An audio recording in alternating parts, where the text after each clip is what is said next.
Good morning students, this is PK sir, your chemistry sir, welcoming you to the next lecture of the chapter Components of Food, Class 6 NCERT Science. This is the lecture number 3rd. Okay इस chapter में इससे पहले हमने बहुत सी बातें discuss की है, तो जो पुरानी चीज़ें हैं, पुराना जो वीडियोज़ है, पुरानी बातें हैं, उनको देखने के लिए आप आई बटन पे क्लिक कर सकते हैं। ठीक है, चलिए आज देखिए हम देखते हैं आज का जो हमारा टॉपिक है उसका नाम है role of nutrients in our body. ठीक है, देखिए इससे पहले हमने कुछ न्यूट्रिएंट्स की बात की थी which are important for our body. ठीक है, जैसे आपका प्रोटीन, कार्बोहाइड्रेट, फैट। ठीक है, इम्पोर्टेंटली ये हमारे लिए तीनों हैं। तो अगर हम इन तीनों की बात करें तो प्रोटीन के बारे में, कार्बोहाइड्रेट के बारे में और लिपिड या फैट के बारे में हमने बात की थी। कार्बोहाइड्रेट के बारे में हमने क्या बात की थी कि जो कार्बोहाइड्रेट और जो लिपिड होते हैं उनको जब हम कंज्यूम करते हैं तो उनसे हमारी बॉडी को एनर्जी मिलती है। Means carbohydrate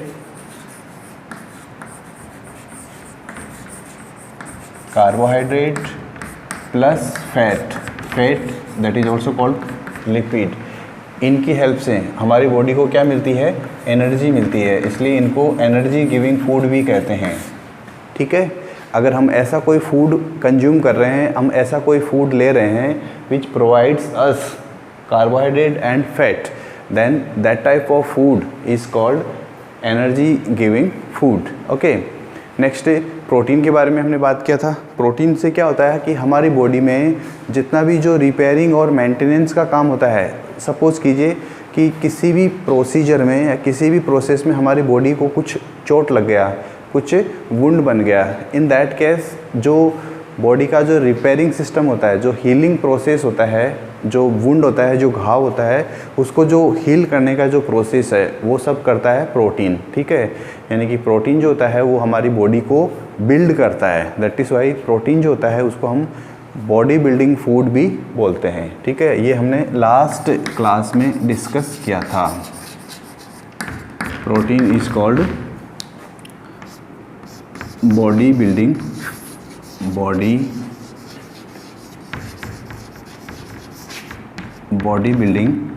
food. Protein is called body building food.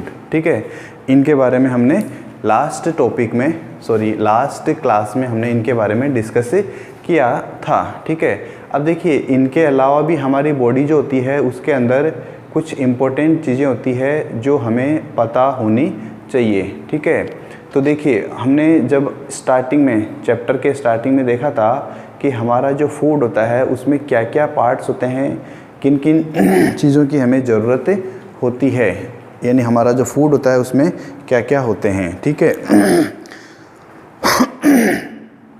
देखिए हमने वहाँ पर प्रोटीन की बात की थी, कार्बोहाइड्रेट की बात की थी, प्रोटीन, कार्बोहाइड्रेट, फैट की बात की थी। तीन ये हमारे इंपॉर्टेंट मेजर न्यूट्रिएंट्स है। इसके बाद में हमने विटामिन्स की बात की थी। ठीक है, और विटामिन्स के बाद में हमने मिनरल्स, वाटर की बात की थी, और लास्ट में डाइटरी फाइबर एंड रफेज, इनकी बात की थी। तो देखिए इसके बाद में हम बात करते हैं विटामिन्स की।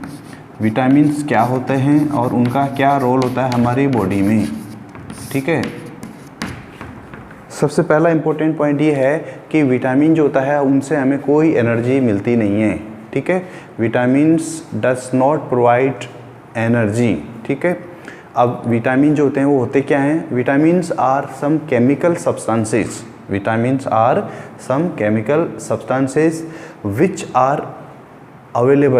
which are available in the nature and we take in from the plant sources. Okay, plant sources.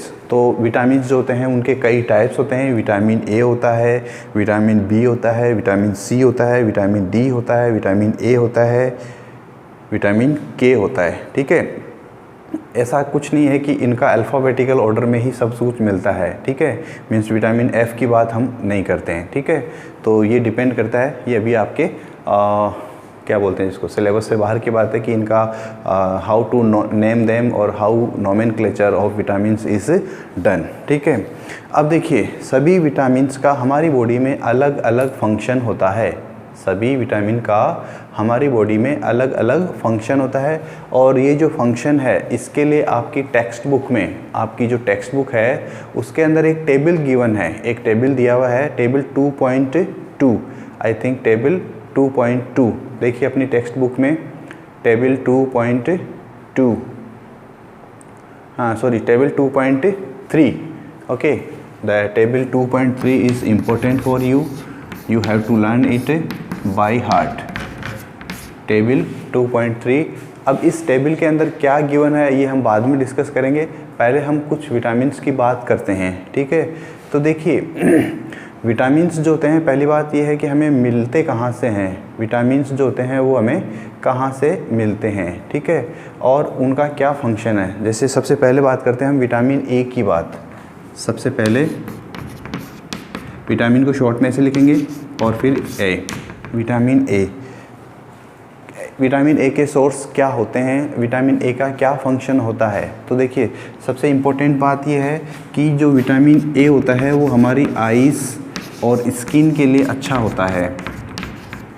Means अगर हमारी बॉडी में विटामिन ए का डेफिशिएंसी हो गया then surely our eyes and skin are going to be affected. ठीक है, यानी vitamin A की डेफिशिएंसी से हमारी आइज़ को और हमारी स्किन को प्रॉब्लम होगा। ठीक है, किस टाइप का प्रॉब्लम होगा वो हम बाद में बात करेंगे। ठीक है, अब विटामिन ए हमें क्या खाएं, मीन्स हम ऐसा क्या खाएं, व्हाट टाइप ऑफ फूड और what type of eating edible part of plant should be eaten to get vitamin A. तो देखिए विटामिन ए के लिए आपकी बुक के अंदर एक डायग्राम दिया हुआ है, एक फिगर दिया हुआ है 2.6। मेनली जो विटामिन ए है वो आपको, विटामिन ए जो है वो आपको मिल्क में मिलेगा, मिल्क जानते हैं सभी, मिल्क के अलावा आपका विटामिन जो है वो फ़िश ऑयल। अब हो सकता है कुछ वेजिटेरियन जो लोग होते हैं उनको फ़िश ऑयल से प्रॉब्लम हो सकती है, so milk is good alternative of fish oil. इसके अलावा जो आपका पम्पकिन होता है, कद्दू जिसको हम बोलते हैं, उसमें भी विटामिन ए होता है। इसके अलावा अगर आप नॉनवेज खाते हैं तो उसमें जो चिकन होता है या जो मीट होता है उसमें भी vitamin A is available present in abundant quantity. Okay, so these are the some sources of vitamin A. ठीक है, अब हम बात करते हैं विटामिन सी की बात। विटामिन सी जो होता है ये हमारी जो बॉडी होती है उसको जो डिजीज़ होती है उनसे फाइट करने में हेल्प करता है। Vitamin C is very much helpful for fighting against disease. तो ये डिजीज़ के लिए हमारी हेल्प करता है, डिजीज़ को बॉडी से, डिजीज़ से बॉडी को फाइट करने में विटामिन जो हमारा सी है वो हेल्प करता है। अब ये तो हो गया विटामिन सी का फंक्शन। अब इसके बाद में बात करते हैं कि विटामिन सी हमें किन किन सोर्स से मिलेगा। तो देखिए विटामिन सी के सोर्सेज जो हैं उनमें देखिए आप, आपकी जो बुक है उसके अंदर डायग्राम देखिए विटामिन सी के सोर्स। विटामिन सी के सोर्स में आप एक चीज़ नोटिस कर रहे होंगे कि ज़्यादातर जो विटामिन सी के सोर्स है, आप यहाँ पे पिक्चर देख सकते हैं विटामिन सी के लिए, स्पेशली आपका सिट्रस फ्रूट्स, ऐसे फ्रूट्स जो खट्टे होते हैं जैसे लेमन, जैसे ऑरेंज, जैसे अमला, ऑरेंज, लेमन, अमला, टोमेटो और इसके अलावा गुआवा, ये सब जो हैं जो सिट्रस फ्रूट्स होते हैं, खट्टे होते हैं, ये सब विटामिन सी के सोर्स होते हैं, यानी विटामिन सी के अच्छे सोर्स होते हैं। अगर आप इनको कंज्यूम करते हैं then surely you are getting vitamin C in sufficient amount. ठीक है, अब देखिए विटामिन डी का बात करते हैं हम। विटामिन डी जो होता है वो हमारी जो बोन्स होते हैं, बोन्स सभी जानते हैं, हड्डियाँ, हमारी जो हड्डियाँ होती है उनके अंदर हमारे को ये हेल्प करता है, उनके फॉर्मेशन में, उनके मेंटेनेंस में हेल्प करता है। और इसके अलावा विटामिन जो है डी वो हमारे टीथ जो होते हैं, दांत होते हैं, उनमें भी ये मेंटेनेंस और उनके फॉर्मेशन, उनके बिल्डिंग उसमें हेल्प करता है। ठीक है, विटामिन डी। अब विटामिन डी का ये तो हो गया फंक्शन। अब हमें क्या करना है, विटामिन डी के जो सोर्सेज हैं उनकी भी बात करनी है। तो विटामिन डी के जो सोर्सेज हैं उनमें आप देखेंगे फिगर 2.9, वहाँ पर आपको देखिए क्या क्या दिया हुआ है। मिल्क दिया हुआ है, मिल्क इम्पोर्टेंट है। बटर दिया हुआ है, बटर सभी ने देखा है, खाया भी होगा ज़रूर। इसके अलावा आपके जो फ़िश है, कुछ लोगों को फ़िश पसंद है, दैट्स वाई। और इसमें एग भी दिया हुआ है। ठीक है, तो these are some sources of vitamin D. ठीक है, एक इम्पोर्टेंट क्वेश्चन है आप लोगों के लिए कि कौन सा विटामिन है जिसे सनलाइट विटामिन कहते हैं। सनलाइट विटामिन, कौन सा विटामिन है जिसे सनलाइट विटामिन भी कहते हैं।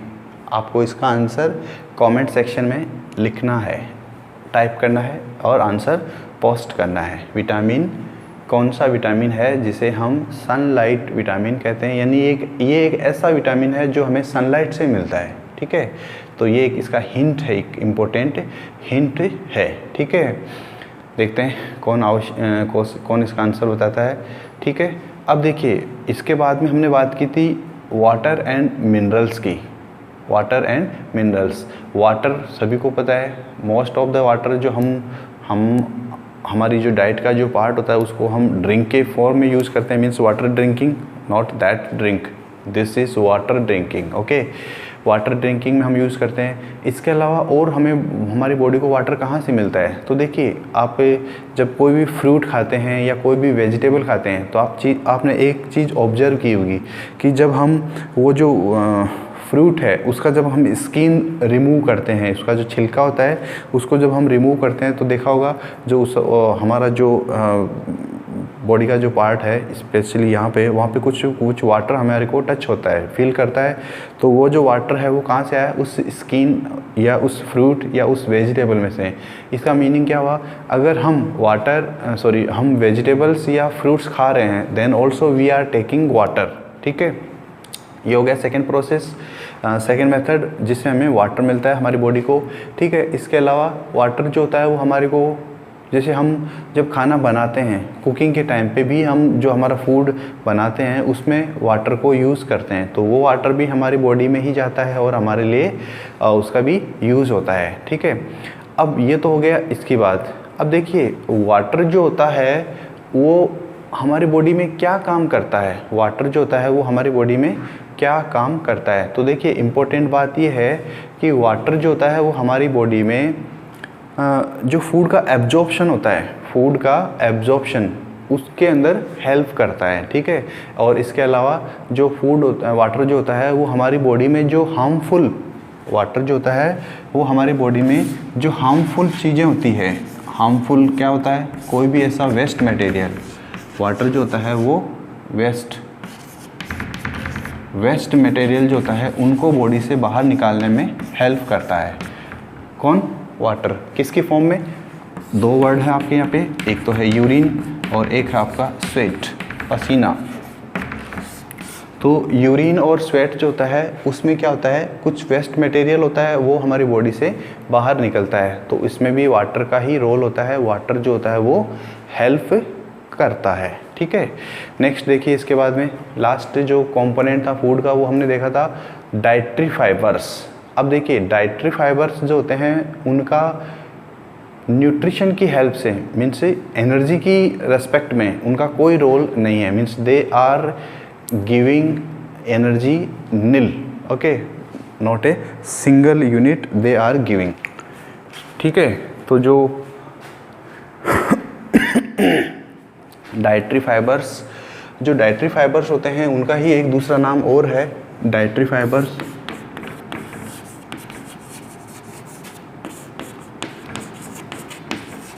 डाइटरी फाइबर्स जो होते हैं उनको हम रफेज भी बोलते हैं, रफेज। डाइटरी फाइबर जो होते हैं उनको हम रफेज भी बोलते हैं। अब ये डाइटरी फाइबर्स जो होते हैं ज़्यादातर, आई एम सेइंग मोस्टली, जो डाइटरी फाइबर्स जो होते हैं वो हमें प्लांट फूड आइटम जो होते हैं या जो प्लांट का एडिबल पार्ट होता है उससे मिलते हैं। जैसे हम वेजिटेबल खाते हैं तो मोस्ट ऑफ वेजिटेबल्स में डाइटरी फाइबर्स या रफेज होते हैं। इसके अलावा आपके जो फ्रूट्स होते हैं उनमें भी होता है, सीड्स होते हैं, वीट है या जो जितने भी ग्रेन्स होते हैं सभी ग्रेन्स में भी क्या होता है, डाइटरी फाइबर होता है। ये तो हो गया इसका सोर्स, ठीक है। अब इम्पोर्टेंट बात यह है कि डाइटरी फाइबर का हमारी बॉडी में फंक्शन क्या है, what is the role, means क्या यूज़ होता है डाइटरी फाइबर या रफेज का हमारी बॉडी में। ओके, तो उसके लिए देखिए इनका इम्पोर्टेंट फंक्शन ये है कि ये डाइजेशन में हेल्प करते हैं। डाइजेशन में इनका डायरेक्ट रोल नहीं है, ये डाइजेशन में हेल्प करते हैं। इसके अलावा जो हमारी बॉडी के अंदर जो वेस्ट मटेरियल जनरेट होते हैं, वेस्ट जो थिंग्स जो जनरेट होती है आफ्टर डाइजेशन, या जिसको हम सिंपली बोल देते हैं इनडाइजेस्टेड फूड।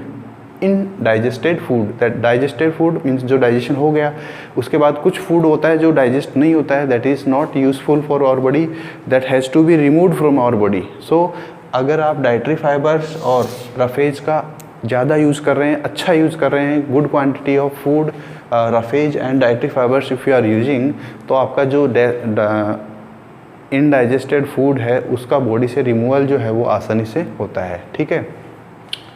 तो इसको हम बोलते हैं बाउल मूवमेंट। इसको क्या बोलते हैं, ये जो प्रोसेस होता है डाइटरी फाइबर या रफेज के यूज़ करने से हमारा जो बाउल्स का जो मूवमेंट होता है, बाउल्स क्या होता है, इंटेस्टाइनल जो पार्ट्स होते हैं उनको हम बाउल्स बोलते हैं, उनका मूवमेंट जो होता है वो अच्छा होता है, ठीक है। तो इससे हमारी बॉडी को कोई स्पेशली एनर्जी तो नहीं मिलता है, लेकिन हमें उनको बाहर निकालने में, जो हमारा वेस्ट मटेरियल होता है उनको बाहर निकालने में हमें फ़ायदा करता है, ठीक है। तो ये था हमारा unit 2.2 role of nutrients in our body, ठीक है। इसके बाद में नेक्स्ट देखिए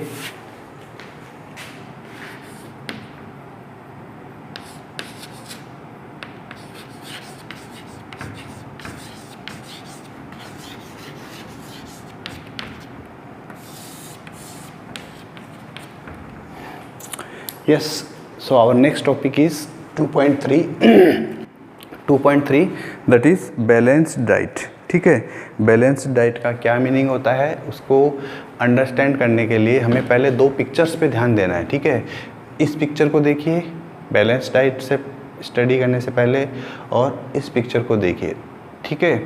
अब देखते हैं बैलेंस्ड डाइट क्या होता है। देखिए हमारा जो फूड है उसके अंदर बहुत सारे न्यूट्रिएंट्स हैं, बहुत सारे फूड के जो कंपोनेंट्स हमने देखे हैं, क्या क्या, प्रोटीन, कार्बोहाइड्रेट, फैट या lipid, then water, minerals, then dietary fibres, then minerals, vitamins, okay.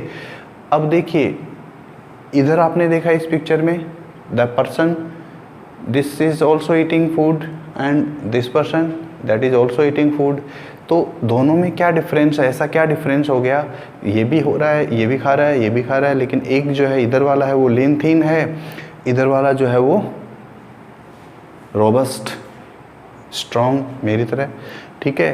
तो इसका क्या वजह है, व्हाट इज़ द रीज़न। तो देखिए अगर हम फूड खा रहे हैं, अगर उस फूड खाने में हमारा जो खाना है उसमें फूड के अंदर फूड के जो कंपोनेंट्स होते हैं वो सभी सफिशिएंट अमाउंट में हो, सभी सफिशिएंट क्वांटिटी में हो, ऐसा फूड जिसके अंदर फूड के सभी कंपोनेंट्स सफिशिएंट क्वांटिटी में होते हैं, तो ऐसा जो फूड होता है उसको हम बोलते हैं बैलेंस्ड डाइट, बैलेंस्ड डाइट या बैलेंस्ड फूड। तो इसका डेफिनेशन क्या होगा, द फूड विच contains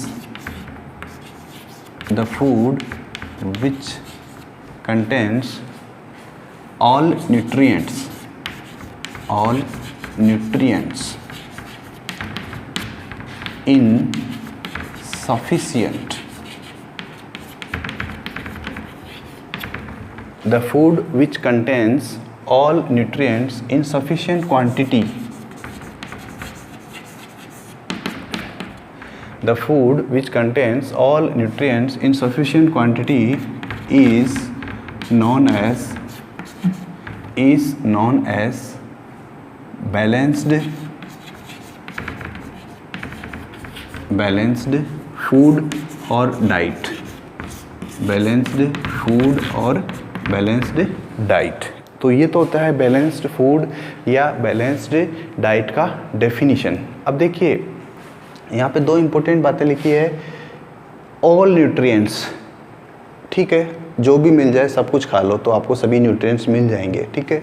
लेकिन सफिशिएंट क्वांटिटी का क्या मीनिंग होता है, सफिशिएंट कितना खाएं, कितना क्वांटिटी लें कि उसके अंदर सारा का सारा जो है कंपोनेंट्स फूड का जो है वो मिल जाए और सारा का सारा उसमें न्यूट्रिएंट्स मिल जाएं। तो ये हमें पता नहीं रहता है।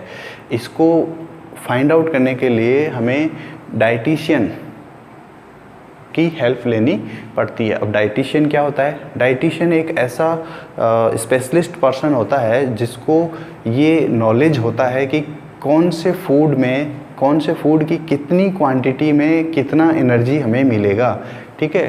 तो ये काम होता है डाइटिशियन का, ठीक है।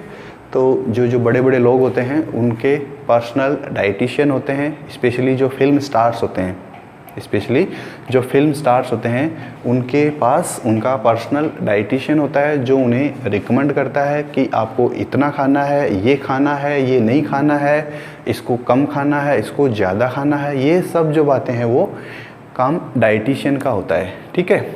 चलिए, तो ये हो गया डाइटिशियन का रोल, बैलेंस डाइट हो गया। अब देखिए बैलेंस डाइट खाने के बाद में तो जो भी पर्सन है उसका जो फिजिकल अपीयरेंस है वो एवरेज, यानी कि न ज़्यादा मोटा न ज़्यादा पतला दिखेगा, ठीक है। तो बैलेंस डाइट के बाद में आपके पास एक इम्पोर्टेंट बात आती है कि फिर से अपने पास वही दो डायग्राम देखते हैं हम। आपकी बुक में एक फिगर दिया हुआ है, एक डायग्राम दिया हुआ है एक बच्चे का, एक स्टूडेंट का।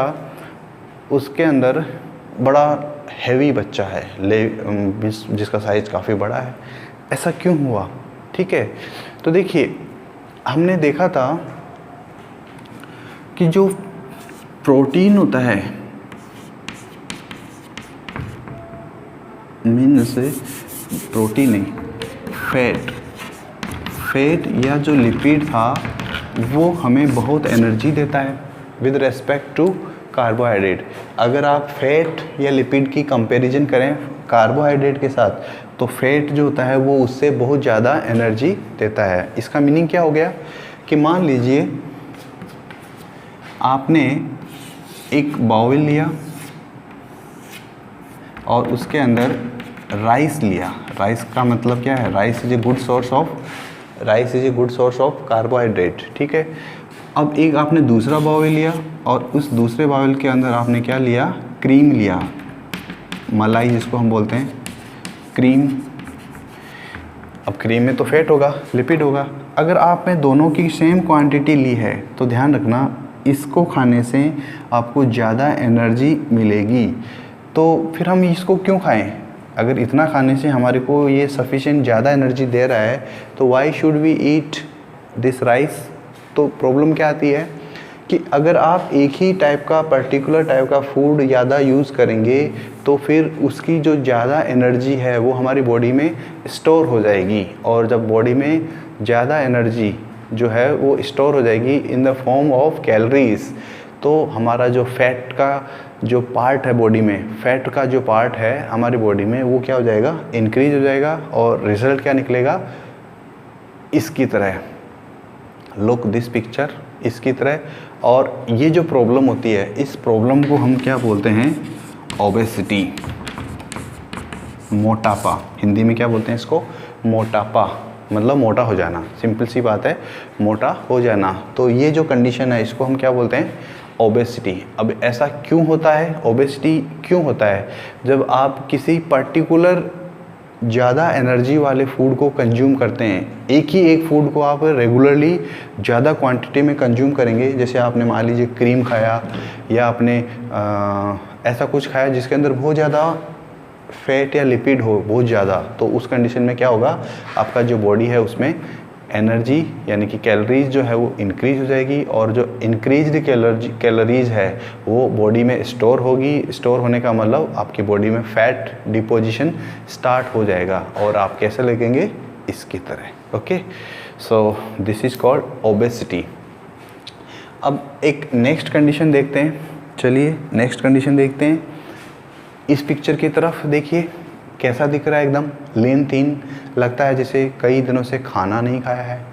अब ऐसा क्यों होता है? देखिए, सभी फूड जो होते हैं वो बैलेंस्ड डाइट नहीं होते हैं, यानी सभी फूड्स में सभी न्यूट्रिएंट्स सफिशिएंट अमाउंट में नहीं होते हैं। ठीक है, मान लीजिए कोई एक ऐसा पर्सन है, सपोज ए पर्सन, उसको बैलेंस डाइट नहीं मिल पा रहा है, means he is dependent on a particular type of food जो उसको इजीली अवेलेबल है। ठीक है, तो उस कंडीशन में क्या होगा, जो वो फूड खा रहा है उस फूड में एक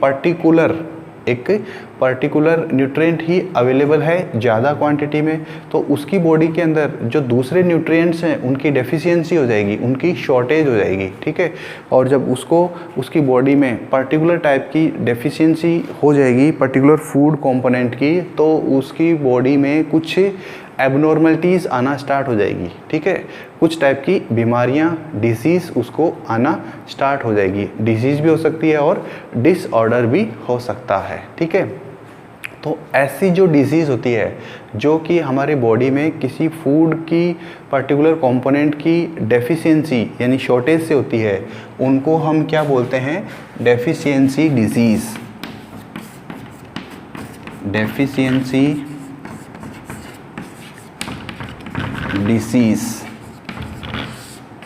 डेफिशिएंसी डिसीज़ किसकी वजह से होती है?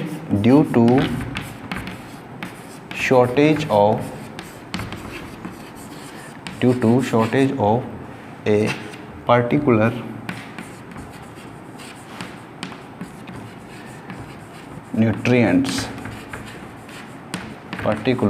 nutrient in our diet. Deficiency disease due to shortage of a particular nutrient in our diet, यानी अगर हमारी बॉडी में कोई एक पर्टिकुलर न्यूट्रिएंट नहीं होगा तो उस न्यूट्रिएंट की जो फंक्शन है वो फंक्शन नहीं होगा, और वो फंक्शन जब नहीं होगा तो पर्टिकुलर बॉडी का जो पार्ट है जो फंक्शन जिससे रिलेटेड है वो काम नहीं कर पाएगा, और हम एक डिसीज़ से हमारे को एक डिसीज़ हो जाएगा, और उस डिसीज़ को हम क्या बोलेंगे? Deficiency disease. ठीक है, अब इसका सॉल्यूशन क्या है? डेफिशिएंसी जो डिजीज़ है उसका सॉल्यूशन क्या है? सिंपली जिस न्यूट्रिएंट से आपको डेफिशिएंसी डिजीज़ हुआ है उस न्यूट्रिएंट की अमाउंट को आप लेना गुड क्वांटिटी में लेना शुरू कर दें, तो धीरे धीरे वो जो डिजीज़ है वो आपसी बॉडी से चला जाएगा। ठीक है, इसको बोलते हैं हम डेफिशिएंसी डिसीज़। अब देखिए, डेफिशिएंसी डिजीज़ कई टाइप की होती है और कई प्रकार की हो सकती है। इसके लिए आपकी बुक के अंदर एक टेबल दिया हुआ है, टेबल 2.3। टेबल 2.3 देखिए आप। टेबल 2.3 में जो आपकी टेबल है उसमें देखिए फर्स्ट जो है वो फर्स्ट कॉलम जो है उसमें विटामिन या मिनरल का नाम लिखा हुआ है, सेकंड कॉलम जो है उसमें डेफिशिएंसी डिजीज़ या डिसऑर्डर का नाम है, और थर्ड कॉलम में सिम्टम्स कि आपको क्या दिखाई देगा आपकी बॉडी में ऐसा। तो फर्स्ट कॉलम में जो फर्स्ट नंबर है वो है विटामिन ए। अगर आपकी बॉडी में विटामिन ए की डेफिशिएंसी हो जाती है तो आपको जो बीमारी हो सकती है वो है लॉस ऑफ विजन, यानी आपको कम दिखाई देना शुरू हो जाएगा। इनसे लॉस ऑफ विजन में कम दिखाई देना भी हो सकता है और परमानेंटली लॉस ऑफ विजन भी हो सकता है। ठीक है, तो ये हो गया आपका विटामिन ए की प्रॉब्लम।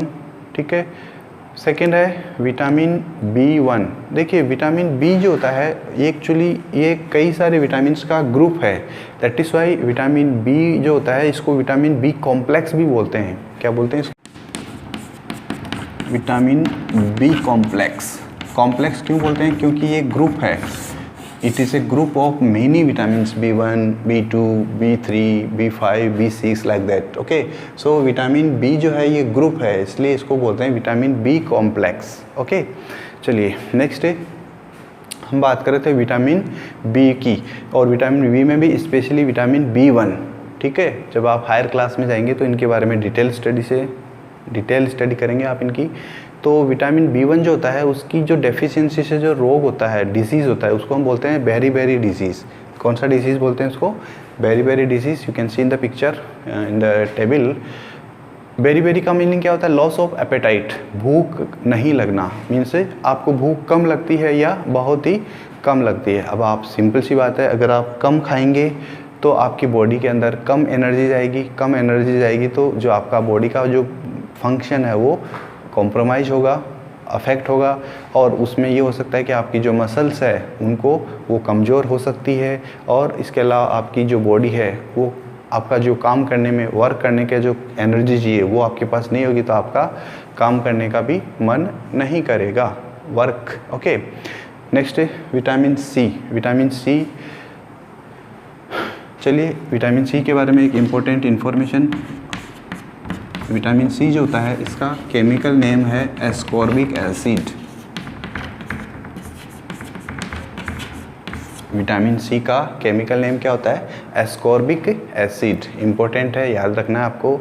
अब विटामिन सी जो होता है, अगर ये हम सफिशेंट अमाउंट में, क्वांटिटी में नहीं लेते हैं तो क्या होगा, विटामिन सी की डेफिशिएंसी से हमारी बॉडी में एक डिजीज़ होता है और उसको हम बोलते हैं स्कर्वी।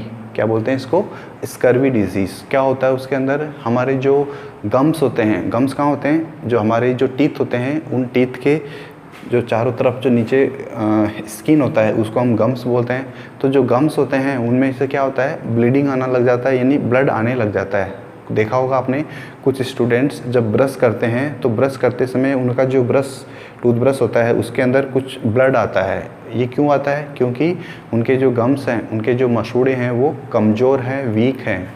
क्यों वीक है, due to the deficiency of vitamin C. Scurvy बोलते हैं इस डिसीज़ को, ठीक है। और इसके अलावा एक और प्रॉब्लम होता है कि विटामिन सी की जो डेफिशिएंसी होती है उनकी बॉडी में जब कोई डिसीज़ होता है तो उनका जो वुंड होता है, कोई चोट लगती है तो उनका जो घाव होता है, वुंड होता है, वो उसको हील करने में ज़्यादा टाइम लगता है, ठीक है। इसके बाद में विटामिन डी देखिए। विटामिन डी की शॉर्टेज से जो डिसीज़ होती है उसको हम बोलते हैं रिकेट्स, और जो रिकेट्स नाम की जो बीमारी होती है स्पेशली ये बोन्स से रिलेटेड है। रिकेट्स जो डिसीज़ है वो बोन से रिलेटेड है। इसमें क्या होता है, अगर आपकी बॉडी में विटामिन डी का डेफिशिएंसी है तो आपकी जो बोन्स है वो सॉफ्ट हो जाती है और इजीली ब्रेकेबल बन जाती है, ठीक है। इजीली ब्रेकेबल का मतलब, अगर किसी के आपने ऐसे थप्पड़ मारा तो आपका जो हाथ है वो, अंगुलियाँ वगैरह है वो सब टूट जाएगी। हालांकि ऐसा होता नहीं है बट हो सकता है, ठीक है। So that is vitamin D. Next है कैल्शियम जो होता है वो हमारी बॉडी में टूथ यानी कि दांत और जो बोन्स होती है उनके लिए यूज़फुल होता है, उनके लिए इम्पोर्टेंट होता है, ठीक है। इसकी डेफिशिएंसी से क्या होगा, बोन्स कमज़ोर हो जाएंगी और जो टीथ होते हैं वो क्या हो जाएंगे, वीक हो जाएंगे, उनका डीके स्टार्ट हो जाएगा, ठीक है। इसके अलावा आयोडीन जो है वो इम्पोर्टेंट है, और आयोडीन की डेफिशिएंसी से एक डिजीज़ होता है। आयोडीन की डेफिशिएंसी से एक डिसीज़ होता है और उस डिसीज़ को हम क्या बोलते हैं, गॉइटर बोलते हैं, ठीक है। आप एक पिक्चर देखिए, इस पिक्चर में देखिए गॉइटर का एक ये पेशेंट है। इसमें क्या होता है, ये जो पार्ट होता है हमारा, जो बॉडी का नेक वाला जो पार्ट होता है ये स्वॉलन कर जाता है, फूल जाता है। क्यों फूल जाता है, ये सब बातें आप नेक्स्ट क्लास में पढ़ेंगे, ठीक है।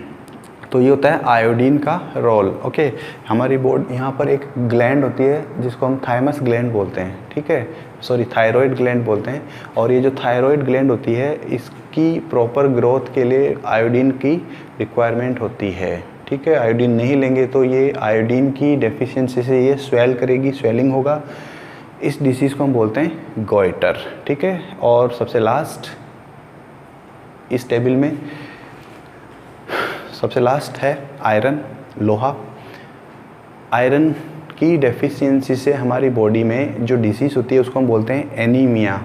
एनीमिया जो होता है वो क्या होता है, आयरन की डेफिशिएंसी से होने वाली डिसीज़ है, और ये डिसीज़ स्पेशली गर्ल्स में या फीमेल में होती है। स्पेशली क्यों होती है, that is out of this knowledge, okay.